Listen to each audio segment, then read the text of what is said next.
Alright? Itu bezanya antara satu private dan satu open. Alright? Kalau general ni, semua orang dapat tengok. Apa yang kita letak kat sini, both the excellent dengan the awesome punya kelas ataupun people akan dapat tengok dia punya itu. Okay? That is how kita divide the whole group. Kalau kita ada more than one class, dan saya organize saya punya teams by subject, not by class. Jadi kita ada kita boleh divide within the team itself, kita boleh divide by channel. Alright? Kenapa kita buat macam ni? Kenapa kita tak buat like satu kelas awesome, satu kelas excellent? Boleh juga. Tetapi oleh kerana kelas ini English Form 2, there are a lot of things yang mungkin sama.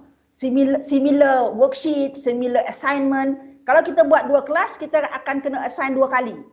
Tetapi kalau kita masukkan ke dalam ini, under one topic atau one subject, bila kita nak assign, kita assign sekali, semua orang dapat. Tapi tak adalah maknanya cikgu terpaksa buat macam ni. Tak. Kalau kata cikgu lebih suka, cikgu nak divide your teams, satu kelas excellent, satu kelas awesome. Two separate teams. Right? Pun boleh juga. It is up to you on how you want to organize the team. Jadi sebelum kita buat tu, do the planning first. Tengok mana yang lebih berkesan, mana yang lebih efficient. Tidak membuang masa. Kalau nak keluar masuk, kadang-kadang membuang masa dan sebagainya. Jadi find a way yang cikgu rasa organisasi ini adalah terbaik untuk cikgu mengurus kelas-kelas cikgu. Fikirkan dari segi assignment yang nak dibagi dan sebagainya. Alright? So that is the next step. Bila dah create class, within the class kita boleh subdivided untuk sub-classes. Right? Sama ada by, macam ini, saya buat by subject. Jadi my subdivision is by the classes I teach. I can also do by class, subdivision ataupun channel ini saya bubuh all the, katalah English Form 2, class awesome. Alright? Satu class by itself. Jadi untuk channel ini saya boleh buat week 1, week 2, week 3. Jadi all the information tentang week 1 akan berada di dalam channel week 1. All information about week 2 akan berada di dalam channel week 2. Pun boleh macam tu. Alright, so again, organization of your class is entirely up to you. Mana yang selesa, mana yang cikgu nak buat. Alright, sampai sini okey? Ada soalan? Alright, tak ada senyap tu maknanya tak ada lah. Kalau ada, please switch on your mic and ask me. Kalau saya laju pun kata please.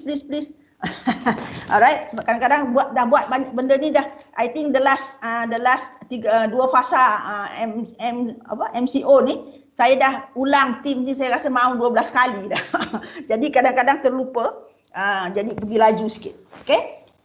Alright, so basically kita dah ada sampai ke situ. Now kita nak one of the things yang kita nak buat dengan Teams ini, kenapa kita pilih Teams ataupun Google Classroom or whatever, terutamanya di masa PKP ini adalah kita nak adakan kelas live dengan student macam sekarang kan. Kita nak ada kelas live dengan student. Jadi melalui Teams ini kita boleh buat kelas live. Cuma yang kita tak boleh buat ialah schedule classes. Okay, kalau cikgu tengok di sebelah kiri tadi tu ada Teams, ada assignment dan sebagainya, kita tak ada kalender. Bila kita tak ada kalender, kita tak boleh nak buat kelas yang boleh bagi link. Alright, macam Cikgu Rahim bagi kita link. Sebabnya dalam domain yang lagi satu dia ada fungsi kalender tu. Bila ada fungsi kalender tu kita boleh buat kelas tersendirilah menggunakan link. Kita boleh jemput orang lain masuk. Tetapi oleh kerana MOE ni Teams bergabung dengan Google dan sebab Google masuk dulu sebab Kementerian Pendidikan menggunakan Gmail. Jadi bila dah menggunakan Gmail, Outlook yang sepatutnya dalam Microsoft tak boleh di-on-kan. Jadi dia kena dia kena off-kan yang tu. Bila Outlook off, kalender pun off. Itu sebabnya tak ada kalender dekat sini. Tapi tak apa, kita boleh guna fungsi Meet Now untuk kita buat live classroom dengan student. Apa yang cikgu kena buat ialah just bagi tahu student, katakan besok pukul 9 pagi kita akan ada kelas secara live. Jadi please log in into the MOEDL punya portal dan kita akan berinteraksi pada pukul 9 pagi. Alright? Kalau kita bagi link pun tak tentu lagi dia orang akan dapat dan akan klik. Ya? Lebih baiklah kita bagi message, get everybody to be in your class, dah tengok semua ada ataupun 80% of your students are there. Kadang-kadang ada juga yang tak ada internet tu kita tak boleh nak buat apa lah kan. So 80% of your students are there, you are ready to start the class. Cikgu pergi di bawah, start a new conversation tu, dekat ada ikon banyak-banyak tu. Cikgu cari ikon yang rupanya macam kamera video. Alright? Dan ada, kalau you tak cursor dekat situ, dia akan keluar meet now. Okay? Jadi cikgu tekan itu. Bila cikgu tekan itu, dia akan launch an online meeting macam kita sedang buat sekarang. Bezanya, kita menggunakan link. Yang ini menggunakan automatic meeting within the Teams itself. Jadi tak payah nak keluar. Dalam team tu sahaja, dia akan launch the meeting. Kena tunggu sudah. Okey. Alright. So kita tengok kat sini kan. Ini dalam kelas English Form 2. Keluar gambar saya. Alright. Ini kelas English Form 2 di dalam kelas by itself. You are not going out of your classroom. Alright. Within the English Form 2. Kalau katakan guna channel excellent tadi tu, channel kelas excellent, maknanya orang di dalam melalui di dalam kelas excellent yang akan dapat tengok. Okay. Sama juga you encourage them to off your video.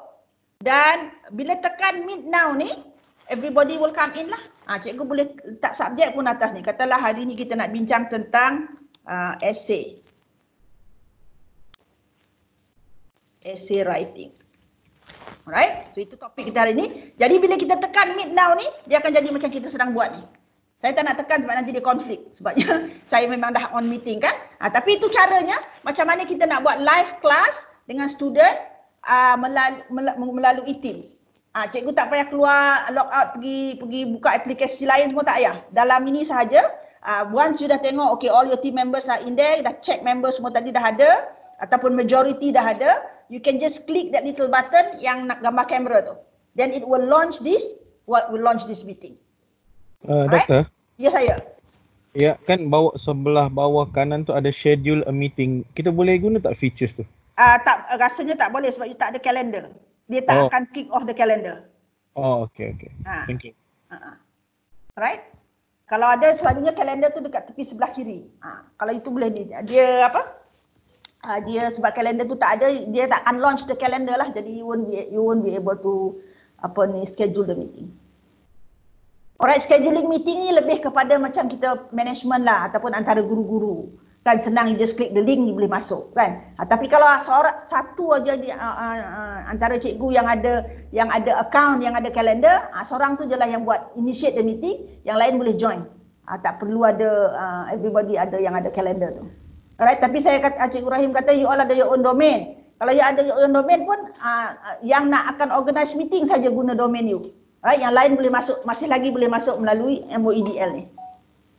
Alright, so itu caranya macam mana kita nak dapatkan live meeting from within Teams. Daripada dalam Teams itu sendiri. Jadi you can have normal meeting macam kita sedang buat ni lah. You boleh share your screen, you boleh mute orang, you boleh record, you boleh tengok chatnya dan sebagainya. Alright, tata cara kita menggunakan meeting macam ni, satunya there need to be an interaction antara you dengan student. Jadi gunakan fungsi chat untuk dia kalau kata dia nak tanya soalan ke ataupun benarkan dia on the microphone in order for them to ask question. Alright, itu how macam sekarang lah saya encourage you to ask question by turning on unmute your microphone, you can ask question direct. Jadi senang kalau apa-apa kita jawab di sini terus. Ataupun oleh kerana on my other screen ni, because I am not the organizer, jadi my chat tak keluar. So if you chat kat situ pun I cannot see. Alright, so that is how you can initiate a meeting untuk from within Teams itself. Alright, ada soalan tak sampai sini? Ya, Doktor, one question. Okay.